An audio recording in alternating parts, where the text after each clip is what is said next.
Okay, ladies and gentlemen, I'm back. If you haven't had an opportunity to watch The Walking Dead Season 9, Episode 7, Stradivarius, stop listening, not major spoilers, here we go. I've been sick, man, for like 2 or 3 days, so I wasn't able to do any kind of live reactions or any of that. But hopefully, in the next couple of days, I'll be feeling better, and I can get into some live reaction for the season finale, which just finished downloading. The mid-season finale is going to be called Evolution. That's episode number 8.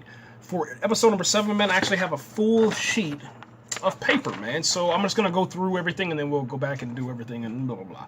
You guys know what I'm talking about. You've watched plenty of my reviews. All right, so Rosita gets more screen time, but less talking. Last time we saw Rosita in episode number 6, she and Eugene were hiding from these whisperers, okay? And that was the first time that we actually heard the actual whisper group talking on The Walking Dead. Or when I say talking, I mean whispering, all right? So episode number 7, we didn't hear anything else from them besides just a flashback of the situation with Rosita and Eugene. Rosita was found by Jesus and that other guy who I forget his name, but Eugene is gone. He's missing. He's supposedly in some kind of barn location, so we might end up, obviously, for the mid-season finale, finding out what happened to him. The best moment in the episode was when Carol and Daryl get reunited, okay? I don't care what anybody says, that was the dopest moment ever. And the reason why is because, you finally get an opportunity, man, to see what Daryl's been up to. You finally get to have a little bit of closure for Rick and Daryl, and also get a little bit of closure for Carol and Daryl. And then you also get the possibility that, they'll be reunited as far as, hunting together, fighting together, killing together, walking together in the Walking Dead, something like that. And it was pretty cool, man, just to see, that they still have that chemistry, they still have that good bond, and it was pretty dope, man. Daryl has a dog, all right? So Daryl, he has his hair all long, it's all, crazy looking, he looks like a wild man, okay?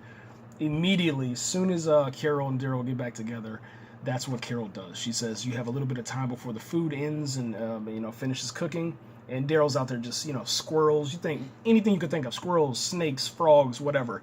He's cooking all that. And Carol's like, we have a little bit of time before it finishes. Let's do something. And then she cuts his hair, man. It was epic, man. I was laughing. I'm dying laughing, coughing over here and everything, man. Daryl has a dog, and that dog is like a hunting dog. It's like, I think it's a Belgian Malinois from what I can see. A copy that I had was really not that good. It wasn't like HD or nothing like that, but it looks like a Belgian Malinois. This dog brings feet and hands to Daryl after it's went out and hunted and tracked and all that good stuff. And him and Daryl, the dog and Daryl, have like a really, really cool relationship. And then Daryl calls the dog. Okay, so it's pretty cool, man.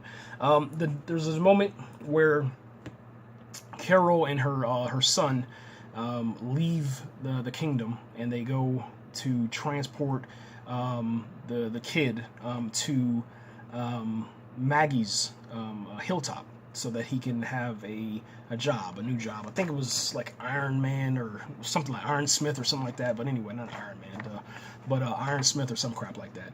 But anyway, the character is really, really annoying still. I don't really care that much about it, but it was pretty cool to see the kid and Daryl fighting together, almost kind of reminiscent of Carl and Daryl. And the kid gets his foot stuck rescuing Daryl after Daryl says, don't go forward, don't fight, or whatever. The kid doesn't listen. He gets his foot kind of hurt or whatever. And the kid says something that is kind of takes you back to a couple of seasons ago. He says it's just a scrape.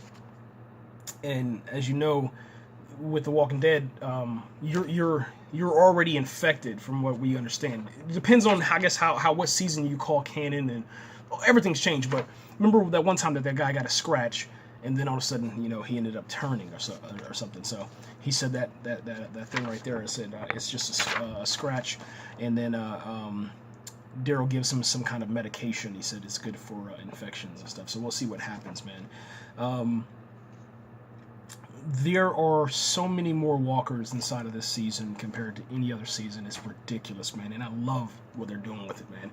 They have walkers that have flesh on their ankles that detach. Their hands detach now. They're a little bit stronger in certain areas. You can start seeing, wooded areas. They're a little bit weaker. Sometimes next to the swamp, they're like really, really fragile.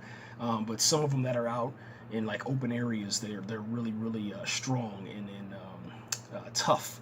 They can have a lot of resistance to the fighting and stuff. So that's really, really cool, man. Michonne cuts this rare violin in half. Absolutely one of the best moments, man. It was so funny. It happened to do with one of the newbies.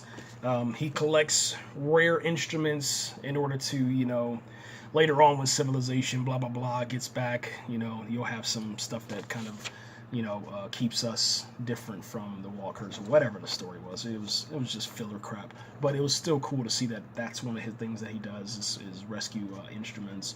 And it was pretty cool. All right. Towards the end of the episode, there's this scene where the camera is now the POV, and it's watching the characters. And the new character that is deaf, she feels some kind of presence or something, and she looks out, and then she kind of tells everybody to stop or whatever, and everybody's kind of like, "What? Do you see something?" And we can't see anything that she sees, and she doesn't really, focus in on whatever she thought she saw, because I guess it stops moving or goes away or whatever, or she didn't sense it anymore.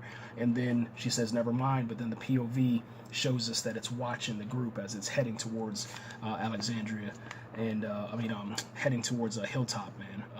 They did address Maggie. They addressed that issue with Maggie. Maggie's gone right now. She's gone. She took the baby, and she is off with another colony, another subdivision, another group, whatever you want to call it. So hopefully we'll get some introduction to whatever group she's with, because they're going to have to do a backstory for that whenever she comes back from Whiskey Caliber. Hopefully, that show survives, but honestly, I hope it doesn't. No disrespect, but I want her to be back on The Walking Dead now that Rick is gone. That's just the way it is. But I like how they did address it. They said that, she's gone. Somebody needs to fill in. It has to be either Jesus or whatever that other annoying girl is. I forgot her name. Tara. There you go. Tara. She's going to be stepping up into Maggie's position, which is going to be absolutely annoying. She's just as annoying as most of the other characters, but she's really, really bad. But anyway, I guess she's going to get more screen time. And then hopefully, with her getting more screen time, Rosita will get more screen time, and then they'll both be able to talk to each other, because that's what I want to see. I was actually really excited about the season once Rick left. Rosita was getting so much talk time, and then it dropped back down to almost nothing, and that's okay. But at least she had one episode. Other than that, man, everybody's joined together right now over at Hilltop. Whatchamacallit is coming. Michonne and the rest of the group are going to come. They're going to join Daryl, Carol, Jesus. I think his name is Eric. I'm going to go with Eric because it sounds right. It might be wrong, but it's the other guy. Tara, all the new people. So it's going to be about like 10 or 15 different characters, all at Hilltop, and then they're going to go out and try to find Eugene inside of this barn, or wherever this barn is located at, and hopefully he's okay. Other than that, the new characters are having a little bit of backstory, and I'll just say this off real quick because I didn't read this, but I just put newbies, more backstory, and it was all right. It was kind of cool to see a little bit of emotional response from those characters. I think that all the characters that they have on there have this it factor, man. I think the one that I can see staying would be the girl that has the tattoos on her neck. We just found out that she had a boyfriend, and her boyfriend was killed whenever the camp was overrun, and then Michonne was able to kind of put her boyfriend down because they saw this shirt that she talked about, a special shirt or whatever, and Michonne put him down very, very respectfully. Just put the katana right in the back of the head into the brain, slowly, and then let him fall down slowly. And I think that she's gonna be good. The deaf girl's gonna be good. And then I think that the ones that are probably more than likely going to die, we know that the comedian guy, the fat guy, he's going to more than likely die because he's usually on other shows. But I can see him staying around a little bit. But those other two girls, I don't think they're going to be around much longer. I give them probably maybe 2 or 3 episodes. That's just my guess. But I think the mid-season finale, something bad's going to happen. They'll probably end up getting sacrificed to the Whisperers or something like that. But I'm about to go watch the mid-season finale. I will have that live on my channel. And I'll just sit here and kind of, depending on how I'm feeling pretty good right now. And hopefully I'm not coughing or anything like that. But anyway, guys, stay safe, man. And if you do got the flu, go to the hospital, man. Seriously, don't play around. Next episode is episode number 8. And then that'll take us to the mid-season. And then I think back in October. Yeah, October it should return, man. Right here, guys. That's it.